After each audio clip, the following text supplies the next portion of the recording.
নমস্কার। উর্মিহলের পক্ষ থেকে আমি ডাক্তার দিবাকর দাস সকলকে জানাই আন্তরিক শুভেচ্ছা।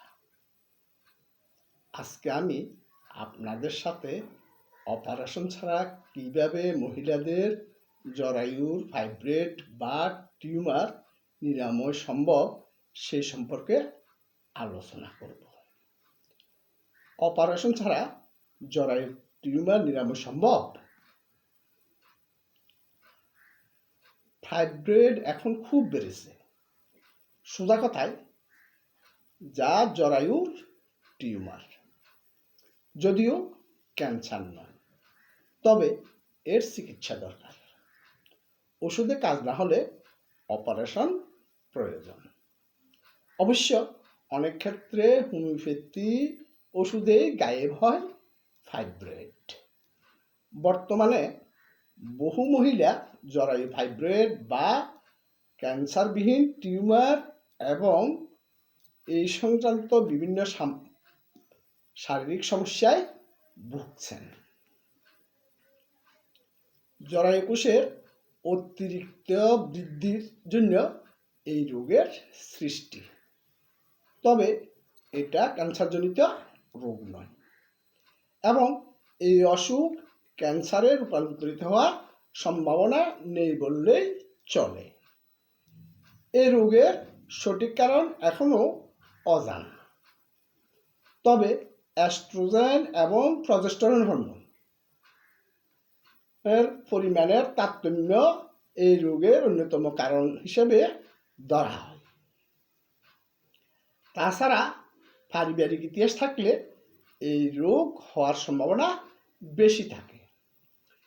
এই রোগের অন্যান্য ঝুঁকির কারণগুলো বা রিস্ক ফ্যাক্টর হলো স্থূলতা বা ওবেসিটি,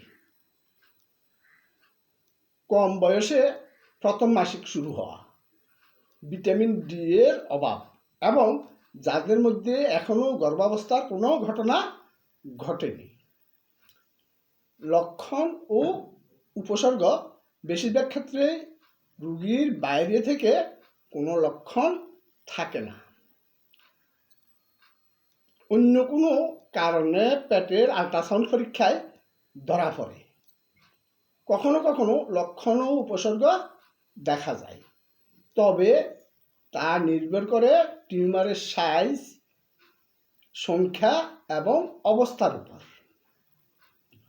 সেগুলি হলো মাসিকের সময় অতিরিক্ত রক্তস্রাব, স্বাভাবিকের চেয়ে দীর্ঘস্থায়ী মাসিক বা 7 দিনের বেশি, সঙ্গে তলপেটে যন্ত্রণা, তলপেটে ফোলার অনুভূতি, কোমর ব্যথা বা কোমর তলপেট সংলগ্ন পেলভিক এরিয়া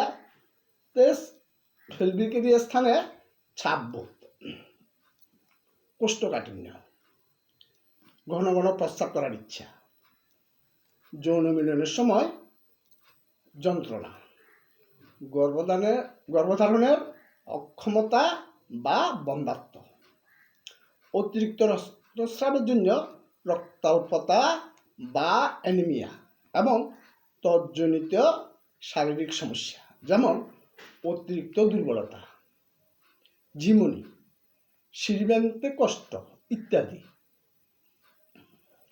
এই সমস্ত লক্ষণ দেখা দিলে চিকিৎসকের পরামর্শে প্রয়োজনীয় পরীক্ষার মাধ্যমে রোগের কারণ নির্ণয় করা খুবই জরুরি।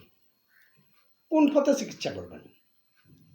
তলপেটে আল্ট্রাসাউন্ড করলে এই টিউমারের সংখ্যা, সাইজ এবং অবস্থান সহজেই ধরা পড়ে।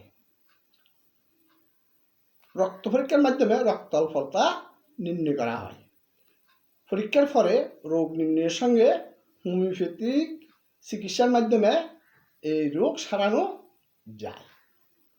প্রাথমিক পর্যায়ে হোমিওপ্যাথিক চিকিৎসায় মাসিকের রক্তস্রাবের পরিমাণ ও স্থায়িত্ব স্বাভাবিক হয় এবং দীর্ঘদিন চিকিৎসার মাধ্যমে জরায়ুর টিউমারের সাইজ কমতে কমতে অবশেষে মিলিয়ে যায়।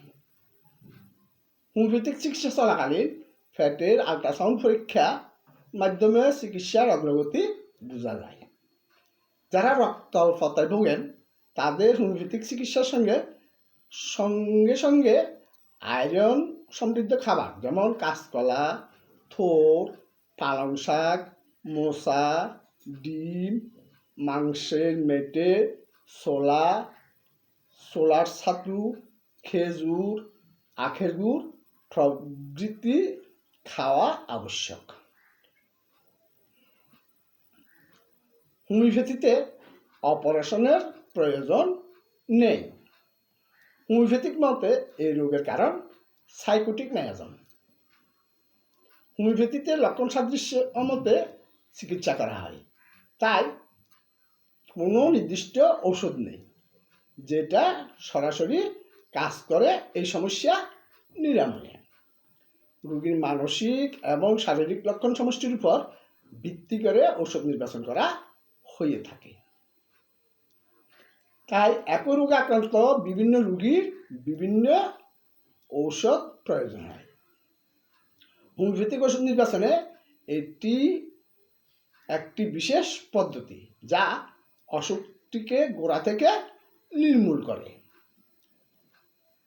হোমিও হলো রোগের মূল কারণ শনাক্ত করতে এবং আপনাকে বিশ্বমানের হোমিওপ্যাথিক চিকিৎসা প্রদান করতে সাহায্য করে।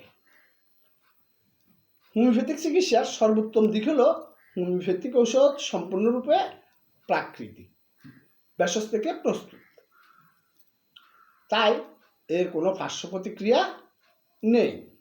কার্যকর এবং প্রত্যাশিত ফলাফলের জন্য ডাক্তারের পরামর্শ অনুযায়ী চিকিৎসাগুলি দীর্ঘ সময়ের জন্য পরিকল্পনা করা এবং অনুসরণ করা উচিত। নিম্নে জরায়ু প্রাইভেট নিয়ন্ত্রণ এবং নিরাময়ে কয়েকটি ঔষধের নাম উল্লেখ করছি। এফিস মেলিফিকা, ফ্র্যাক্সিনিয়াস আমেরিকানা, কেলিব্যাক্টেরিয়া, ফেরামেট, ক্যালকেরিয়া ফস, থুজা, সালফার সহ আরও অনেক ঔষধ। এই ভিডিওটি যদি বিভিন্ন রোগে হোমিওপ্যাথিক চিকিৎসা সম্পর্কে জানতে সহায়ক ভূমিকা রাখে তাহলে চ্যানেলটি সাবস্ক্রাইব করে লাইক কমেন্টস করুন। ধন্যবাদ।